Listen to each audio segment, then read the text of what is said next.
waaw te on ne peut pas vouloir une chose et son contraire. dañu yokk département te nombre de députés yi c'est au prorata de la population. Par exemple bu ñu nee Pikine war na am ñetti député Guédiawaye war na am temps et cetera c'est au prorata de la population ni mu population bi toll la ñuy xool au prorata ñu ne numéro yi war na am ñaari député war na am benn député war na suivant le nombre bi nga xam ne mooy nombre population bi léegi bi loolu amee ñu xool ne 7 députés war na yokk majorité bi donc def cette proposition mais dès le départ bi wax jooju jógee on a entendu l'opposition notamment le Yewwi Askan bi dañoo def seen conférence de presse pour dire clairement ànduñu ci parce que day yokk budget parce que ñooñu député yooyu bees yooyu dañ leen di fay xaalis ci xaalisu askan bi te dëkk bi métti na métti boo xam ne jëlaat ay député te député yi ñu fi gis ñu ci bari amuñ njëriñ jëlaat di yokkaat ay 7 députés di jël xaalisu Sénégal di leen ko jox ñoom gis nañ ne du yoon donc amul njëriñ donc 7 députés yooyu ñoom ànduñu ci ñu yokk ko Macky Sall bi nga xam ne moo jël responsabilité am ne day defar département bu bees qu'il prenne ses responsabilités pour xool nu muy lijjantee affaire u député yooyu ñoom noonu lañ ko waxee woon am na ci ñoom sax ñu ne nañ jël fonds politique wu Moustapha Niasse le président de l'Assemblée nationale ñu def ko séddale ko député yooyu c'est-à-dire que nit ñi nga xam ne ñoo seq les acteurs politiques ñoo war a toog waxtaan est-ce que comme yokk nañ département est-ce que yokk député bi ànd ngeen ci ñii ne waaw ànd nañ ci ñii ne déet ànduñu ci am nañu sax ñu ne bañ ñu waxtaanee waxtaan yu préliminaires yi ñëpp àndoon nañ ci mais bi ñu ñëwee ba ci assemblée opposition bi dañu beddeeku ne ànduñu ci affaire bi indi xëccoo parce que tant que amul consensus mënuñu ko jàllale parce que consensus bi mooy mën a jàllale affaire yi parce que loolu la CEDEAO wax à 6 mois des élections lépp lu ñuy jël comme décision consensus ñu rotti 7 députés maintenant on se retrouve avec 58 députés au lieu de 60 n'est-ce pas léegi nag foofu nag la ñu rocci pour mën a régler li nga xam ne moom mooy député yi nga xam ne waroon nañ ko dolli am ñu ne nag léegi nag loolu jaarul yoon pourquoi parce que proportionnel bi dañoo wàññi nombre am ñoom ànduñu ci mooy ñi nga xam ne ñoo def recours bi ñi def recours bi am na ci des membres de l'opposition am na ci des membres de la majorité ñoo def recours moo tax ma ne dès le départ ku yokk cere doolu ñeex waaye on ne peut pas vouloir une chose et son contraire ñi nekk ci opposition bi mënuñu taxaw déglu ma rek mënuñu taxaw ne ànduñu ci 7 députés yi ñu yokk ba affaire bi am statu quo mooy lan mooy on est obligé de respecter le protocole de la CEDEAO ne lu amul consensus dañ koy teg ci suuf donc finalement mënuñu koo doxal dañuy obligé toog ci 165 députés yi mais 7 députés yi war a yokk forcément foog ñu wuti fu ñu ko jëlee waaw ñoom ñu delluwaat ne dañuy dem conseil constitutionnel pour que léegi 7 députés yooyu ñu bañ koo jël ci proportionnel waaw léegi loolu nu mën a nekk. donc déjà mi ngi am benn. dafa am contradiction paradoxe bu am c'est-à-dire que par contradiction yow ki néew doole ba noppi boo ko bëggee téye di ko dox kan moo néew doole. non tey bu fekkee ni proportionnel boobu moom mën a assurer le minimum une question boo xamante ni moom mooy garantir démocratie au niveau de l'Assemblée parce que diversité des débats fa la war a mën a amee une contradiction du judd nga gën ko bëgg a néewal doole. non dafa naan c'est-à-dire que xam nga il faut comprendre c'est-à-dire que genre sorte de vase communicant la da ngay dugal fii génnee fii ça veut pas dire que dañoo génnee 7 députés yi sànni ci àll ba proportionnel loolu ñu naan wàññi wuñ ko ñu waroon indi 7 places yu bees indi wuñ 7 places yu bees mais places yooyu il faut ñu am fu ñu ko jëlee est-ce que da nga wax ji léegi nag non yokkuñu député yokku amul parce que yokku bi ñoom ñoo ko bañ amul consensus donc mënuñoo yokk depuis le début donc comme amul consensus waaw comme amul consensus te opposition bi wax naa la ko dès le départ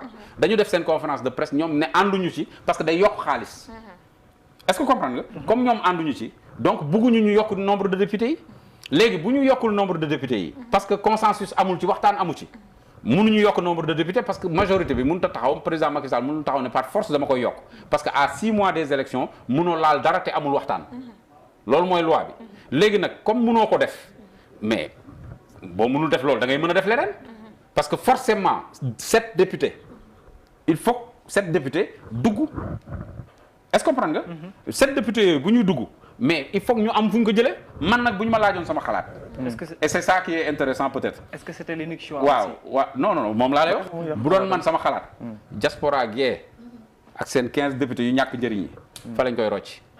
Ouais, mais attends, ils sont là en train Kon de baaxul di te gannaaw. au lieu ñu défendre waa diaspora. Mais ñu ñëw fii di régler ay querelle de borne fontaine. non attends, il faut arrêter. Non, même ma ñëw. depuis le début. Même ma ñëw. ñooñu tam nee nañ kenn du ko laal. ma ne dañ ko war a laal parce que man non dama expliquer la. kon majorité mécanique bi non majorité mécanique am na minorité mécanique am na à l'Assemblée. ñaar yëpp am. d'accord waaye non may ma rek ma ñëw. bee gën a yéeme. déedéet amul benn bu yéeme. léegi nga ne fukk ak juróom mécanique pour mécanique daal am na ñoo xam ne loo indi ci kii lu pouvoir bi indi ñu ne non.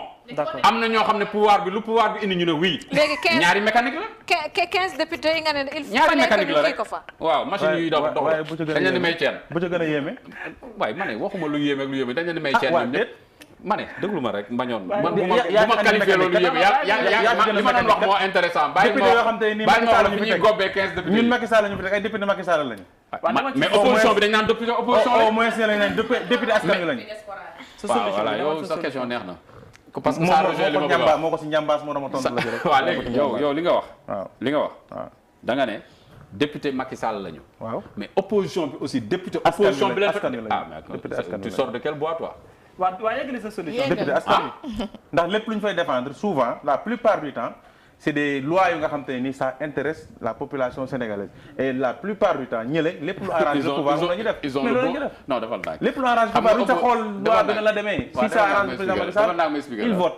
après mu jàll. xam nga am loo war a jàpp que ne en réalité l'opposition a beau rôle xam nga loolu mooy lan. mooy tey bu ñu demee à l'Assemblée ñu ne majorité bi parce que da ngay xool majorité bi bii nga xam ne par exemple dañuy dem élection comme ni ñuy waaj a dem élection législative opposition bi ñu ngi naan sax dañoo bëgg cohabitation maanaam ñoom ñu am majorité à l'Assemblée pouvoir bi am minorité ñoom loolu lañ bëgg loolu mooy cohabitation léegi majorité bi dafa bëgg a am majorité garder majorité am pour di mën a voter ay lois pour consolider le pouvoir du régime actuel. Ouais. Parce que ñoom aussi ils sont pas tombés du ciel ils font partie de partis politiques lañ bokk ci ay coalition ñee tamit ils sont pas tombés du ciel dañ bokk ci ay coalition bokk ci ay partis ñii dañoo féete pouvoir rek ñii féete opposition.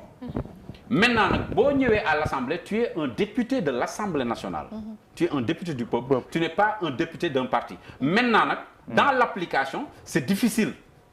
Dans l'application c'est très difficile dans la mesure où yow bu fekkee président de la République moom nga bokkal parti mu indi projet de loi nga yaakaar ne projet de loi bi baax na tu peux pas voter contre. Maintenant nag mën nga am ay amendement c'est différent mën nga am ay amendement bu ñu defoon nii bu ñu rocc woon lii bu ñu dugaloon lii. des fois projet bañ a baax waaye yu initié rek lañ koy toll non daf ci am ñoo xam dama lay expliquer waaw dama lay expliquer la xam nga Sénégal tey boo doon jël député yi boo jëlee 10 députés rek mën ngaa dàq ñi des parce que 10 députés à peu près ñooy toog di liggéey sérieusement est-ce que comprendre que mu nekk ci pouvoir ak opposition da ngay gis ay députés yoo xam ne vraiment c'est des gens yoo xam du dossier bu ñëwee dañ koy topp di ci wax régulier et tout ça mais am na ñoo xam ne assemblée dañuy nelaw sax buñ nee voté rek ñu ne nii yeewu tiit ci yeewu yëkkati seen loxo non même ma terminer foofu rek xam naa baa ñu bëgg mais même ma terminer léegi c'est pour dire non c'est pour revenir à la proposition bi ñu dem ñoom dañuy saisir le conseil constitutionnel contradiction bi laa doon relever comprendre contradiction bi laa doon relever non foofu laa yem contradiction bi laa doon relever parce que pour man 15 députés yi nekk diaspora gisuma seen njëriñ dans la mesure où c'est très rare nga gis un député de la diaspora mu toog di waxu waa diaspora ñoom ñëpp buñ lay wax dañ lay wax ay problème seen koñ seen problème quartier seen problème mu ngi waxal diaspora bi. non moom ay kuréel bonne forme sax da koy régler. te député yooyu nga mën a promouvoir ñu doon bañ c'est-à-dire que ñoom yow mënuñu laa def député de la diaspora nga régler nga ñëw di xëccoo ay communes. waaw léegi sa solution. xamul tax ma wax la loolu c'est pas contrat c'est pas interdit. c'est pas interdit. yoon may na ko député am nga droit nga dem xëccoo commune. Bien sûr. mais boo nekkee député de la diaspora. dañ fi fekkoon ay député. ñu créer député de la diaspora donc sa préoccupation primaire et principale moo war a nekk la préoccupation de la diaspora mais waroon nekk une préoccupation boo xam ne ay préoccupation commune la nañu waxante dëgg quand même wala boog nga bàyyi député diaspora bi toppatoo sa commune parce que waa diaspora dañu am ay problèmes yoo xam ne spécifique bëgg ku leen ko waxal ba taxoon ñu créer li nga xam ne bañ leen tuddee sax la 15e région donc ba ñoom ñu war a mën a taxaw am ñoo xam ne dañ leen di waxal seen i problème et cetera kooku war a ñëw taxaw wax seen problème di wax waxu koñam et puis constat boobu dafa fekk sax ni ñoom ñi ci diaspora bi ñoo def même constat bi ngay wax ni que ni seen 15 députés yooyu jëriñ dara dafa mel na nga bëggoon rebondir. non dama bëggoon waxu Amadou que ni pour ce qui est de l'Assemblée nationale